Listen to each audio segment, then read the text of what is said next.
কোরআন শুনতে ফেরেশতাদের ভিড়। উসাইদ বিন হুযাইর রাদিয়াল্লাহু তাআলা আনহু বর্ণনা করেছেন, এক রাতে তিনি কোরআনের সূরা বাকারা তেলাওয়াত করছিলেন। পাশেই তার ঘোড়া বাঁধা ছিল। হঠাৎ ঘোড়াটি লাফিয়ে ওঠে। তিনি চুপ করলে ঘোড়াও স্থির হয়। তিনি আবার পড়া শুরু করলে ঘোড়াও লাফিয়ে ওঠে। আবার চুপ হলে ঘোড়াও স্থির হয়। তিনি আবার পড়া শুরু করলে ঘোড়াও লাফিয়ে ওঠে। আবার চুপ করলে ঘোড়াও স্থির হয়। এবার তিনি থামলেন। তার ছেলে ইয়াহিয়া ঘোড়ার পাশেই ছিল। ছেলের ক্ষতির আশঙ্কা করে তাকে দূরে সরিয়ে নেন। অতঃপর আকাশের দিকে মাথা তুলে কিছু একটা দেখেন।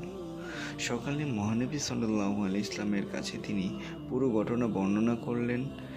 ঘটনা শুনে নবী করিম সাল্লাল্লাহু আলাইহি ইসলাম বলেন, হে ইবনে হুযাইর, তুমি পড়তে থাকতে। হে ইবনে হুযাইর, তুমি পড়তে থাকতে। তিনি বলেন, হে আল্লাহর রাসূল, আমার ভয় হচ্ছিল ঘোড়া আমার ছেলে ইয়াহিয়াকে পদদলিত করবে, কেননা সে ঘোড়ার কাছেই ছিল। তাই ছেলের কাছে যাই। এরপর আমি মাথা উপরে তুলে আকাশে একটা কিছু ছায়া দেখতে পাই। তাতে অনেক বাতি ছিল। এরপর আমি বের হলে আবার কোনো কিছু দেখিনি। রাসূলুল্লাহ সাল্লাল্লাহু আলাইহি ওয়াসাল্লাম বলেন, তুমি জানো এসব কি ছিল? তিনি বললেন, না।